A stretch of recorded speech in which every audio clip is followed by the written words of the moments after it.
Welcome back to the deep dive. So if you're already familiar with the basics of inbound marketing and, you're really here to figure out how to go from theory to practice to a truly efficient long-term implementation, then I think you've come to the right place. Okay, so let's unpack this. The source material we have today, it's less of a beginner's guide. Right, it's much more like an operational manual. Exactly, an operational manual for inbound marketing, or IM. So our mission isn't just to, list the steps one by one. No, we have to really distill the core philosophy. And that means getting to the biggest roadblock first. Which is the mindset. The mindset. The whole attitude shift. Before a single word of content gets written, that has to be addressed. It's fundamental. Okay, let's hit that attitude shift right away then. Yeah. Because it seems like that's the number one reason established businesses fail at this. It is. The sources are really clear that adjusting the existing marketing mindset is like the foundational requirement. Yeah.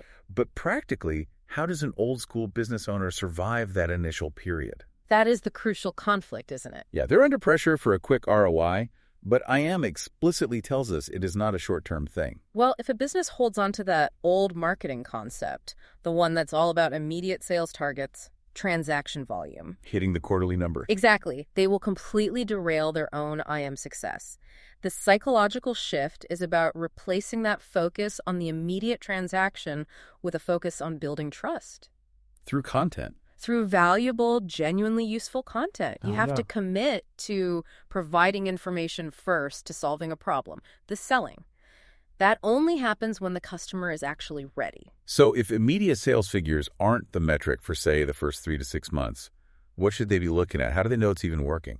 They need substitute KPIs, things that measure relationship health. Okay. The sources imply this when they stress the content. You should be focused on metrics like organic website traffic growth, content engagement rates, time spent on the blog, and maybe most importantly, the rate at which visitors are trading their basic info like an email for more premium content. Got it. So those early stage metrics are climbing. The system's working. Precisely. Even if the big conversion numbers haven't spiked yet, that's how you survive the long game. That long-term mindset is the engine then. So now let's look at the structure that engine is driving. The 4 steps. Yeah, the implementation. The sources lay it out in 4 very clear steps. And step 1 starts with defining the ideal customer, the buyer persona. We've all heard that phrase a million times. We have, but the insight here is that this knowledge isn't just descriptive, it's prescriptive. What do you mean by that? Understanding who that ideal customer is dictates the specific beneficial content you create, yes. But it also dictates the right channel to use, the tone of voice, and most importantly, the exact pain points your content has to solve to even get their attention in the first place. Okay, so once we know the persona, the pressure is on to actually capture them. Which brings us to step 2. Collect data from all channels. We start simple here, right? We do. The first thing you want to collect is really basic information, specifically email addresses. Yes, the email. Just the email. That lets you start that immediate basic relationship building. You can send updates, news, maybe some special promotions. But the real strategy is getting deeper data. Right. The material talks about a value exchange. You ask contacts to fill out more detailed forms, but in return, they get something highly specific and valuable. Like the free ebook or a template that the sources mentioned. Exactly. That's the critical moment. Because that download, it turns a name on a list into a segmented data point. Precisely. You don't just know who they are anymore. Now you know what they're interested in. And that tells you where they are in their buying journey. And that context brings us to step 3, which the source material calls the, and I'm quoting, most crucial element of the entire process. Convert contacts into customers. Yes. This is where we need to spend some real time. The conversion step. Yeah. It's the payoff, but it seems like it's often rushed.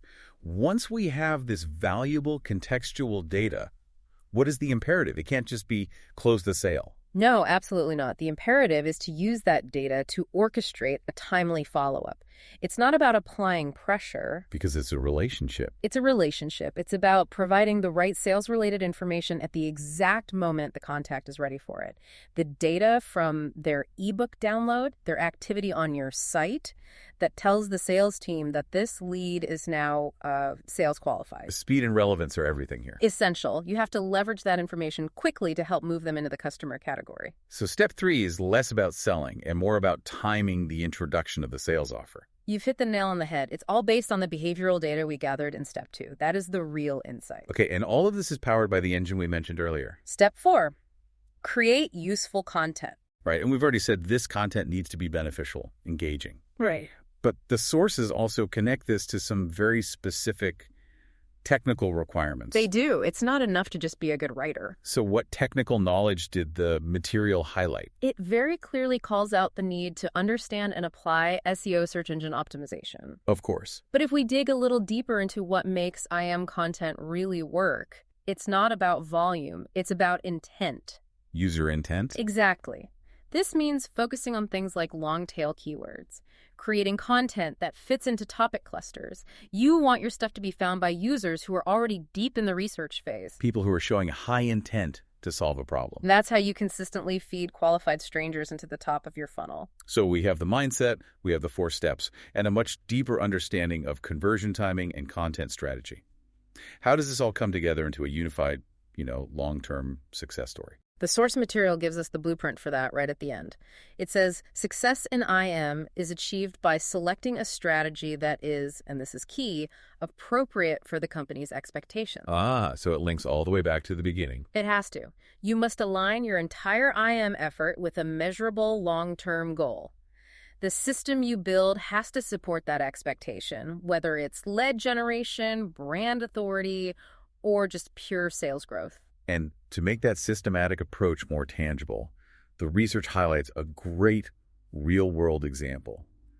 A digital marketing agency called Our Greenfish. Right. They've been specializing in IM for over a decade. And their process perfectly illustrates how this funnel works in practice. It's a textbook demonstration of attraction versus interruption. They use relevant SEO-optimized content to attract groups of interested potential customers. So strangers find their content online. Right. And this process systematically changes those strangers into identifiable website visitors. Then they apply the data strategy from step 2. Exactly. To convert those visitors into qualified leads. And then, through that timely, relevant follow-up we talked about, they strive to make them customers. And the flow doesn't just stop there, right? The sources really underline the importance of ensuring continuous care after the sale. That's how you turn customers into promoters. Right, maximizing the lifetime value. Absolutely. The example even mentions some practical methods they use, like a live chat with Line for ongoing customer relationship management. So it shows the system covers the entire cycle. From stranger to promoter. It's about making sure customers feel valued long after the initial sale is made. So if we look at the whole picture, the real deep dive here is understanding that inbound marketing isn't it's not just a set of tools, it's a commitment. It's a commitment to building a self-sustaining system. Yeah, and it requires patience, a content-first strategy that's tied to very specific SEO techniques, like those long-tail keywords. Meticulous data collection focused on buyer intent. And a systematic conversion process, where timing, not pressure, is the absolute key. It's the ultimate shift from hunting to farming. You have to focus on nurturing your soil before you can demand a harvest. That's a powerful way to put it. And the material leaves us with a pretty strong mandate. It says, if you acknowledge and believe that inbound marketing is the right path, you shouldn't delay and let the opportunities slip away. So that raises an important question for you, the listener, as you're thinking about your own strategy. Given the huge amount of effort this requires for the content, for the data capture, what specific, measurable, long-term expectation or goal are you aiming for right now that justifies and, requires this kind of robust, systematic approach? Figure out that goal, and you've found your starting line.